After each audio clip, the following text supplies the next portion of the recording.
শিক্ষার্থী, আসসালামু আলাইকুম। আজ কম্পিউটিং সেন্টেন্সের শেষ অংশ অর্থাৎ পার্ট 3-তে আমরা এসেছি। ইতোমধ্যে কম্পিউটিং সেন্টেন্সের 2টা ক্লাস আমরা শেষ করেছি। আজকে যে বিষয়টা নিয়ে আমরা এসেছি সেটা হচ্ছে কন্ডিশনাল সেন্টেন্স, যেটা কম্পিউটিং সেন্টেন্সের সবচেয়ে গুরুত্বপূর্ণ একটা টপিক। এই কন্ডিশনাল সেন্টেন্সটা অনেকের বোধগম্য হয় না, যে কারণে বিষয়টা একটু আলাদাভাবে তোমাদের সামনে উপস্থাপন করার জন্য এই 3য় ক্লাসের আয়োজন। আজকের ক্লাসে থাকছে কন্ডিশনাল নিয়ে আলোচনা, থাকছে এই যে আমরা কম্পিউটিং সেন্টেন্সটা শেষ করলাম 2025 সালের পরীক্ষায় কোন কোন কম্পিউটিং সেন্টেন্সগুলো পড়বে সেটা নিয়ে আমি একটা সাজেশন দেব, এবং এর শেষে থাকবে আমাদের 10টা প্রভাব, যে 10টা প্রভাব থেকে একটা আমাদের এবারে বোর্ড কোশ্চেন থাকবে ইনশাআল্লাহ।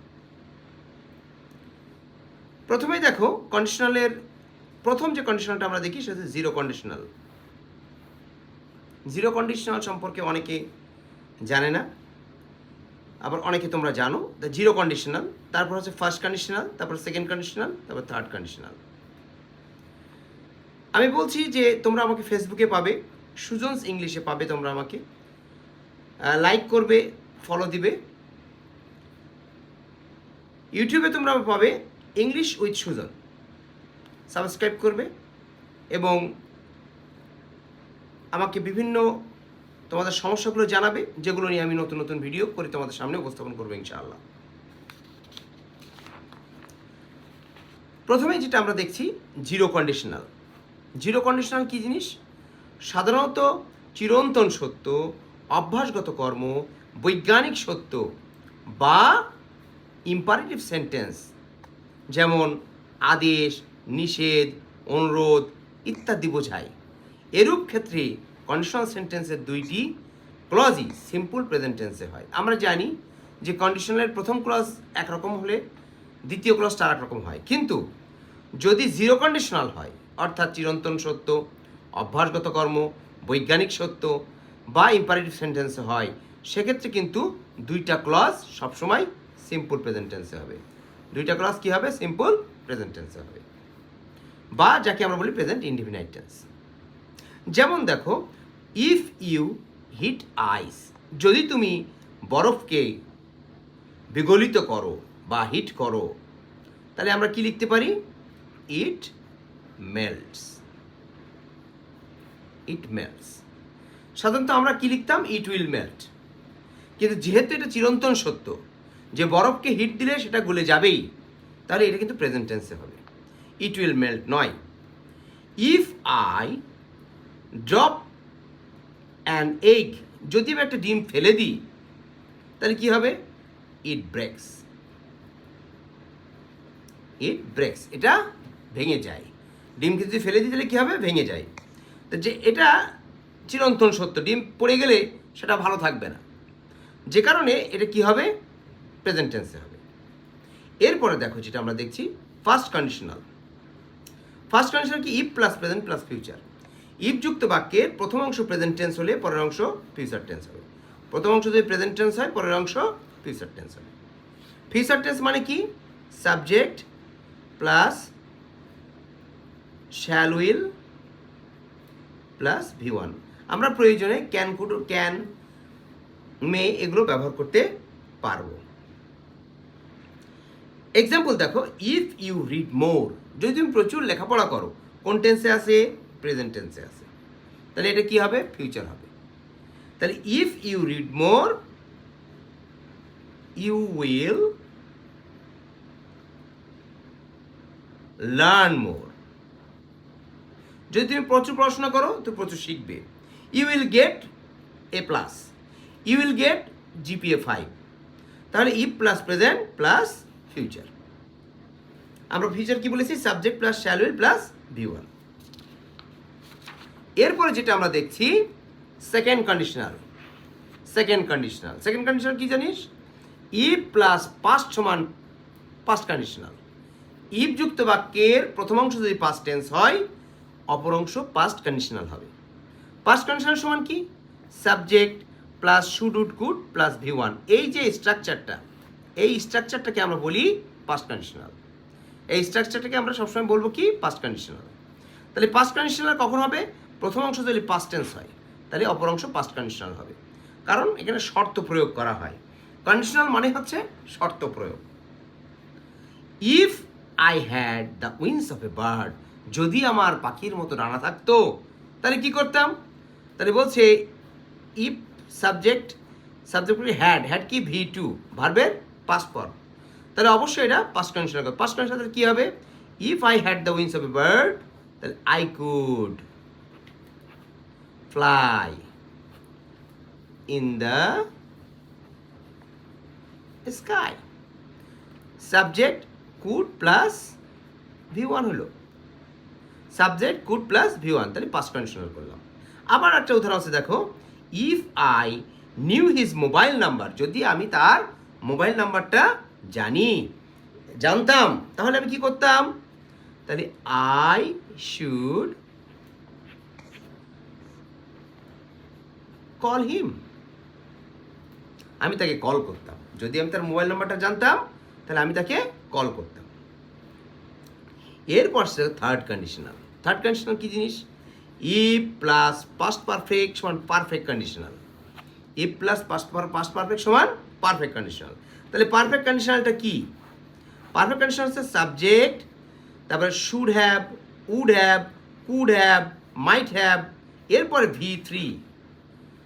Should have, would have, could have, might হ্যাভের পরে V3। এটা হচ্ছে, এই স্ট্রাকচারটার নাম হচ্ছে পারফেক্ট কন্ডিশনাল বা থার্ড কন্ডিশনাল। তাহলে পারফেক্ট কন্ডিশনাল বা থার্ড কন্ডিশনাল যদি হয় সেক্ষেত্রে আমরা কি করব? প্রথম অংশ অবশ্যই পাস্ট পারফেক্ট টেন্স হতে হবে, তাহলে অপর অংশ পারফেক্ট কন্ডিশনাল করতে হবে। যেমন if I had been hungry, দেখো ইফ সাবজেক্ট, ইফটের পরে সাবজেক্ট, তারপরে হ্যাড হচ্ছে অবশ্যই পাস্ট পারফেক্টের সাহায্যকারী ভার্ব, তারপরে বি ভার্বের তারপরে ভার্বের পাস্ট পার্টিসিপল ফর্ম। তাহলে ইফ আই হ্যাড বিন কোন ভার্বে? বি ভার্বের পাস্ট পার্টিসিপল ফর্ম বসালাম। তাহলে subject plus had plus V3, অর্থাৎ এটা past perfect tense. If I had been hungry, তাহলে কি হবে? আই শুড হ্যাভ বা would have eaten food. I should have eaten food, যদি আমি ক্ষুধার্ত হতাম তাহলে কি করতাম? আমি খাবার খেতাম। এটা হচ্ছে থার্ড কন্ডিশনাল। তাহলে আমরা কন্ডিশনাল কটা পেলাম? 4টা। Zero conditional, first conditional, second conditional, third conditional. If plus present plus future. First conditional zero conditional থেকে ইফ প্লাস প্রেজেন্ট। ফার্স্ট কন্ডিশনালে হচ্ছে if plus present plus future. Second কন্ডিশনালে ইফ প্লাস পাস্ট সমান past conditional. Third কন্ডিশনালে হচ্ছে if plus past perfect সমান perfect conditional. এরপরে দেখো আরেকটা structure, had plus subject plus VPP, অর্থাৎ ভার্বের তৃতীয় রূপ V3 যদি থাকে তাহলে ইফ ছাড়াই কন্ডিশনাল হয়।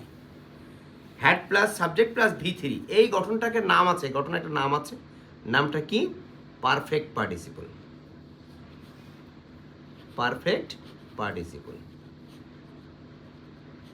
আমরা জানি পার্টিসিপলকে কয় ভাগে ভাগ করা যায়? পার্টিসিপলকে 3 ভাগে ভাগ করা যায়। কি কি? Present participle, past participle, perfect participle. তাহলে আমাদের এখানকার হচ্ছে বিষয় কি? পারফেক্ট। প্রেজেন্ট পার্টিসিপল কি? Verb plus ING. Past participle ভার্বের তৃতীয় রূপ। আর পারফেক্ট পার্টিসিপল কি? Had plus subject plus V3, এই যে গঠনটা, একে আমরা বলি পারফেক্ট পার্টিসিপল। এই গঠনটাকে আমরা বলি পারফেক্ট পার্টিসিপল। এখন দেখো, যদি এরকম পারফেক্ট পার্টিসিপল বাক্যের শুরুতে থাকে, অর্থাৎ had plus subject plus V3, তাহলে অবশ্যই অপর অংশটুকু কি করতে হবে?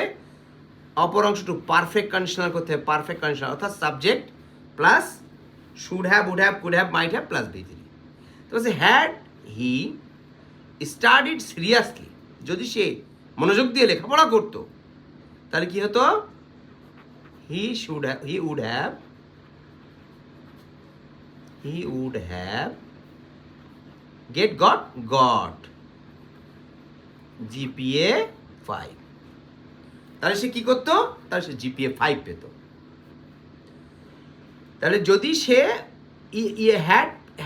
হ্যাড শুরুতে থাকায় হ্যাড প্লাস সাবজেক্ট ভিভি, এটা ইফ ছাড়াই কন্ডিশনাল হয়ে গেছে। কি কন্ডিশনাল হয়েছে? পারফেক্ট কন্ডিশনাল, যে কারণে এই স্ট্রাকচারের পরে আমরা সবসময় পারফেক্ট কন্ডিশনাল করব।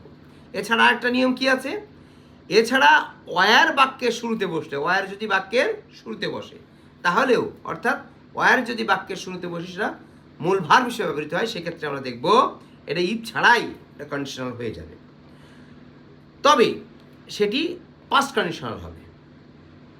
Had plus subject plus VVV যেরকম পারফেক্ট কন্ডিশনাল হয়েছে, এটা কি হবে, ওয়ার যদি থাকে সেগুলো অটোমেটিক্যালি সেটা কী হয়ে যাবে, পাস্ট কন্ডিশনাল হয়ে যাবে।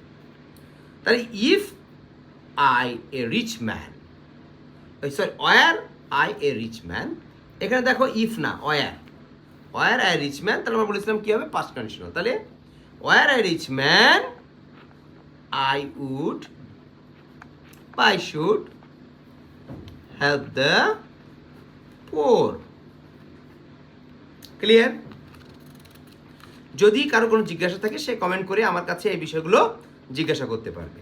কোনো প্রশ্ন থাকলে তারা কমেন্ট করে আমাকে যদি জিজ্ঞাসা করো, আমি অবশ্যই কমেন্টে তার উত্তর দেব। এখন আমাদের আলোচ্য বিষয় হচ্ছে, আমরা যে 3টা পার্ট শেষ করলাম, part 1, part 2 and part 3 completing সেন্টেন্সের, এই 3টা পার্ট থেকে 2025 সালে কি কি আমাদের পরীক্ষায় আসতে পারে, আসার সম্ভাবনা আছে এবং আসবে ইনশাআল্লাহ। 2.2, 2.4 এর থেকে একটা প্রশ্ন আসবে। 2.2, 2.4 এর থেকে একটা প্রশ্ন আসার সম্ভাবনা আছে। It is time, it is high time থেকে একটা প্রশ্ন থাকবে। It is time, it is high time থেকে একটা প্রশ্ন থাকবে। কন্ডিশনাল থেকে একটা প্রশ্ন থাকবে ইনশাআল্লাহ। অ্যাজ সিন্স বিকজ থেকে একটা প্রশ্ন থাকবে। No sooner had, scarcely had, hardly had, no sooner হ্যাডের পরে then, scarcely had when, hardly had when, এর থেকে একটা প্রশ্ন থাকবে। The time dot dot when, the place dot dot where, এর থেকে একটা প্রশ্ন থাকার সম্ভাবনা 80%। অ্যাজ দো, অ্যাজ ইফ, দো, অল দো, এখান থেকে একটাও থাকতে পারে, দুইটাও থাকতে পারে, তবে প্রশ্ন থাকবে, থাকবে ইনশাআল্লাহ। অ্যাজ দো, অ্যাজ ইফ, দো, অল দো, এখান থেকে একটাও থাকতে পারে, দুইটাও থাকতে পারে, তবে প্রশ্ন একটা থাকবে ইনশাআল্লাহ। এরপরে যে জিনিসটা দেখছো, proverb. You have to memorise 10 proverbs only, 10 proverbs only, মাত্র 10টা প্রভাব তোমাদেরকে জানতে হবে এবছরের পরীক্ষার জন্য। তুমি যদি 10টা প্রভাব জানো, 2025 সালের যে পরীক্ষা তোমাদের হবে, এখানে কমপ্লিটিং সেন্টেন্সের যে আমি দাগিয়ে দিয়েছি, ঠিক দেখবে প্রশ্নটা এভাবেই আসবে ইনশাআল্লাহ। এর সাথে এই 10টা প্রভাব যদি তুমি মুখস্থ করো, আশা করি কমপ্লিটিং সেন্টেন্সে 10 on 10 তুমি পেয়ে যাবে ইনশাআল্লাহ। তাহলে এই 10টা প্রভাব কোথায় পাবো? এই ভিডিওর শেষে আমি এই 10টা প্রভাব তোমাদেরকে দিয়ে দিব, যেটা তোমরা খাতায় লিপিবদ্ধ করে নেবে।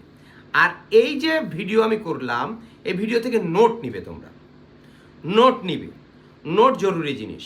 নোট নিয়ে যদি তোমার কোনো প্রশ্ন থাকে তাহলে সেই প্রশ্নটা অবশ্যই আমার কাছে করবে, এবং বেশি বেশি বোর্ড কোশ্চেন সলভ করবে। বোর্ড কোশ্চেন কোন কোন বোর্ড কোশ্চেন? 2024, 2023, 2022,